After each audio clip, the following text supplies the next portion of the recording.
용인 4선거구를 지역구로 두고 있는 더불어민주당 전자영 경기도의원 만나보겠습니다. 어서 오십시오. 안녕하세요. 네, 반갑습니다.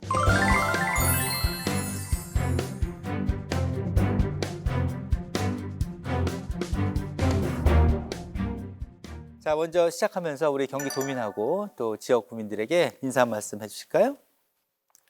안녕하세요. 용인시 제4선거구 구갈동, 상갈동을 지역구로 둔 경기도의원 전자영입니다. 반갑습니다. 요즘은 좀 어떻게 지내고 계신가요? 이제 한 100일 정도 남짓 됐는데. 사실 도의회가 이제 그 정상화되기까지 좀 시간이 필요했었는데 네.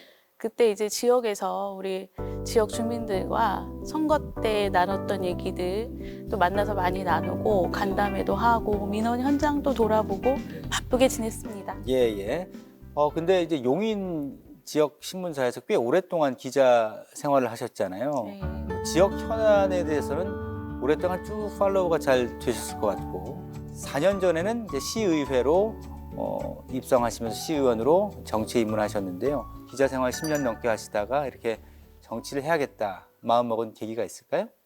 이제 지역 신문에서 한 오랜 시간 기자 생활을 하다가 결혼하면서 그만뒀어요. 그래서 네. 바로 뭐 정치에 뛰어든 건 아니고 이제 기자 생활하고 그 결혼하고 육아하면서 좀 쉬다가 네. 제가 아름다운 가게라는 데 취직을 했거든요. 그래서 거기서 일을 하면서 2018년도에 계기가 돼서 출마를 하게 됐죠. 그래서 시의원 비례대표로 출마를 해서 또 지역의 현장 곳곳을 기자가 아닌 또 생활 정치인으로 또 살피게 됐고 그 경험을 토대로 해서 제가 또 경기도의회 의원으로서 도전을 할 수 있게 됐습니다. 예. 그 기자 생활 하시면서 용인시를 이게 많이 돌아다니셨잖아요. 취재하시고 네. 이게 또 시의원 때도 그렇고 지금도 그렇고 또 정치인으로 바라보는 또 느낌은 남다르실 것 같습니다. 사실 기자를 하면서도 제가 이제 지역을 많이 알고 있다고 생각했었는데 또 이제 생활 정치인이 돼서 지역 주민들을 만날 때는 좀 그때 언론인으로서 보는 것과는 좀 시각이 많이 달라졌죠. 그래서 사실은 지역신문 기자를 지속적으로 해왔기 때문에 지역 현안에 대해서는 조금 다른 그 의원님들보다 더 빠르게 인지할 수 있었고 또 대안도 내놓을 수 있었고 그런 것들은 굉장히 저에게 유리했죠. 예. 평소에 그러면 여러 가지 현안들도 네. 있고 이제 분야들이 있잖아요. 상임위도 12개가 있듯이 어떤 분야에 좀 관심이 많으세요? 저도 이게 그 제 나이에 따라서 이 관심사가 달라지는 것 같아요. 네네. 사실 그 초창기에는 어떤 젊은 세대들에 대한 고민이 되게 많아가지고 그 분야에 집중을 했었는데 지금은 아이 낳고 키우면서 교육, 그다음에 보육 이런 문제에 대해서 되게 관심을 갖게 되더라고요. 그러니까 생활 속에서 그냥 제가 그 우리 동시대를 살아가는 사람들과 그냥 함께 하는 문제에 대해서 관심이 계속 가는 것 같아요. 네, 지금 제가 안전행정위원회거든요.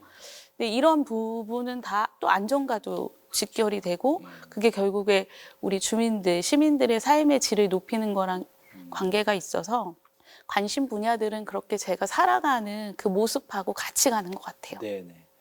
자, 지역구가 앞서 말씀해 주신 것처럼 구갈동, 상갈동, 용인인데 동 이름은 조금 생소하신 분들이 이제 사시는 분들 네. 말고는 느껴지거든요. 지역적으로 좀 어떤 위치에 있고 또 어떤 현안들이 있습니까? 우리 기흥의 아주 요충지죠. 기흥역 주변 일대, 흔히 말하는 이제 기흥이로군요. 네, 강남대 주변 일대가 구갈. 네. 그다음에 우리 경기도 박물관, 경기도 어린이 박물관이 있는 곳, 거기가 이제 또 상갈동 주변이고요. 네. 이 구갈동은 기흥에서 가장 인구가 많고 상갈동은 기흥에서 가장 인구가 적은 동네예요. 그럼에도 불구하고 네. 기흥역, 상갈역이 있는 또 교통의 요충지이기도 합니다. 네. 그래서 굉장히 용인의 중심지라고 할 수 있죠. 그렇군요. 네. 어떤 현안들이 지금 좀 있을까요? 이 공약 포함해서. 일단 구갈동도 이제 기흥역을 중심으로 해서 이제 역세권 개발이 되다 보니까 또 주변 지역은 구도심화가 되고 있어요. 그래서 재개발, 재건축 이런 이슈에 대한 관심이 굉장히 높고요. 또 이 재개발, 재건축 이슈뿐만 아니라 우리 그 도심의 주거 환경 정비 사업 이런 것들에 대한 주민들의 관심이 굉장히 높아요. 그러니까 주거 환경을 개선해서 어떻게 우리가 더 안정적으로 행복하게 잘 살아갈 수 있나 이런 부분에 관심 많이 갖고 계신 것 같아요. 네. 그 이외에 또 뭐 그 기흥 역세권의 중학교 설립 이슈도 있던데요. 예. 예. 학교 짓는 게 네. 사실 어렵죠. 정말 어렵습니다. 어렵죠. 네. 이게 뭐 지역에서만 한다고 해서 되는 일도 아니고 네. 관계기관의 협업이 굉장히 긴밀하게 또 이루어져야 되는데 어느 지역은 네. 도심이 이제 개발이 되면서 학생 수가 굉장히 늘어나는 곳이 있거든요. 이 학교 설립 조건이 굉장히 까다롭다 보니까 그런 지역의 수요를 충족시키지 못하는 것 같아요. 그러니까 도심 속에서도 아이들이 안전하게 학교 다닐 수 있는 그 정책들이 마련이 돼야 되는데 다행히도 대부분의 후보들이 이걸 공약으로 내걸었어요. 저 역시도 마찬가지고 가장 우선시하는 공약이거든요. 그래서 저도 그 중학교 역세권 내 중학교 설립 문제에 대해서는 계속해서 관심을 갖고 특히나 용인시가 부지를 마련하는 게 관건입니다. 그렇죠. 예, 그래서 협업이 이제부터는 앞으로 해결해 나갈 단초가 되겠죠. 그래서 그 일을 저도 같이 할 겁니다.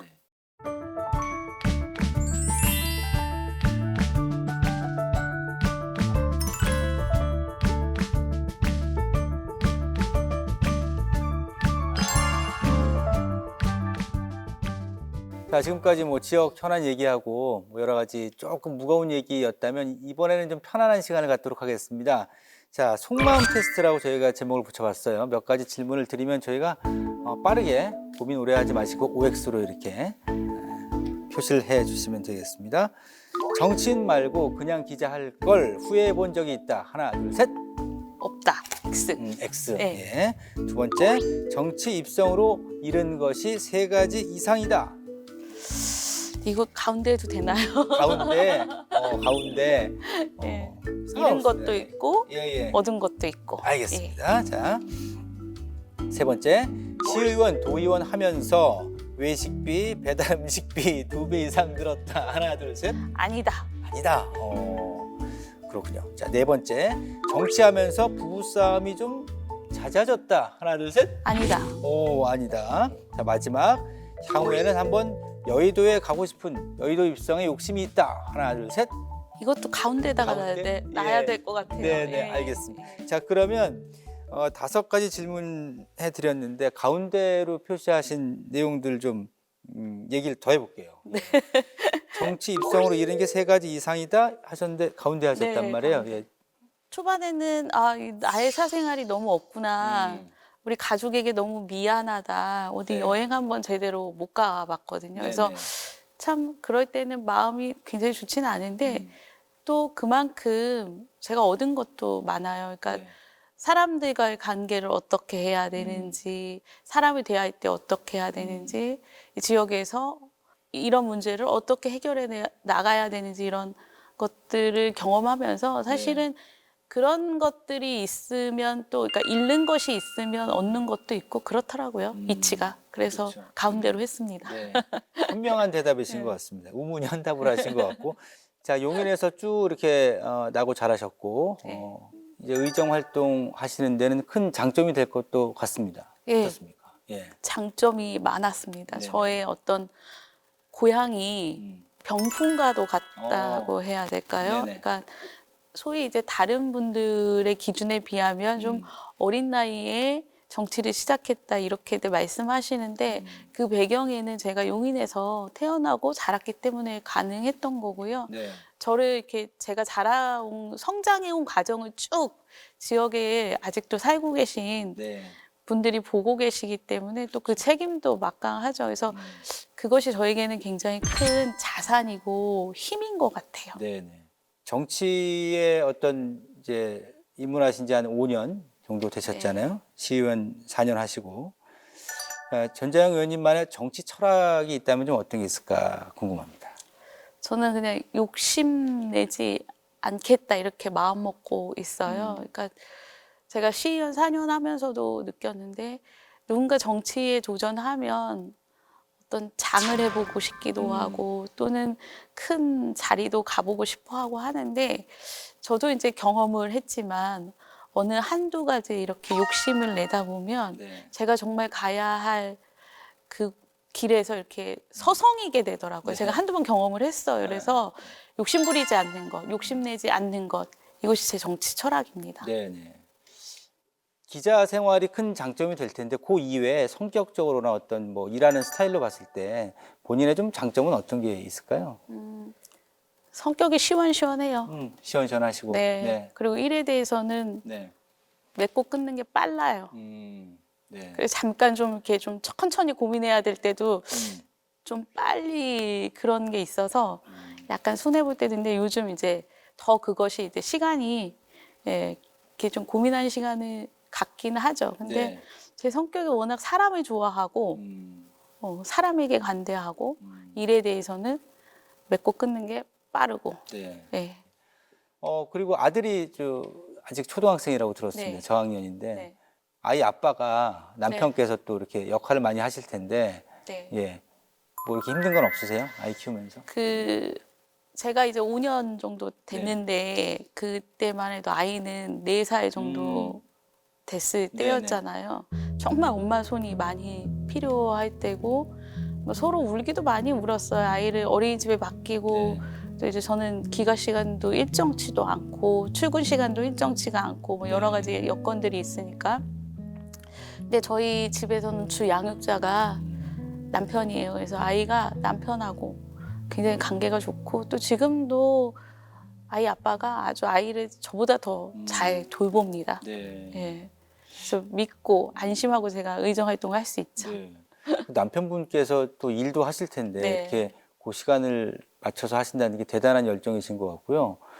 또 이렇게 한 말씀 하셔도 될 것 같은데요, 남편분한테. 아, 그래요? 네. 늘 고맙고 사랑하고 늘 행복합시다. 사랑해. 네. 뭐 시원시원하시네요. 깔끔하게 또 메시지 남겨주셨고요. 자, 이제 그 도민들을 위해서 일할 수 있는 4년의 시간 이제 어떻게 보내실지 많은 분들이 지켜보고 계실 텐데 끝으로 지역 구민과 경기 도민들에게 4년간의 활동, 각오와 계획, 다짐.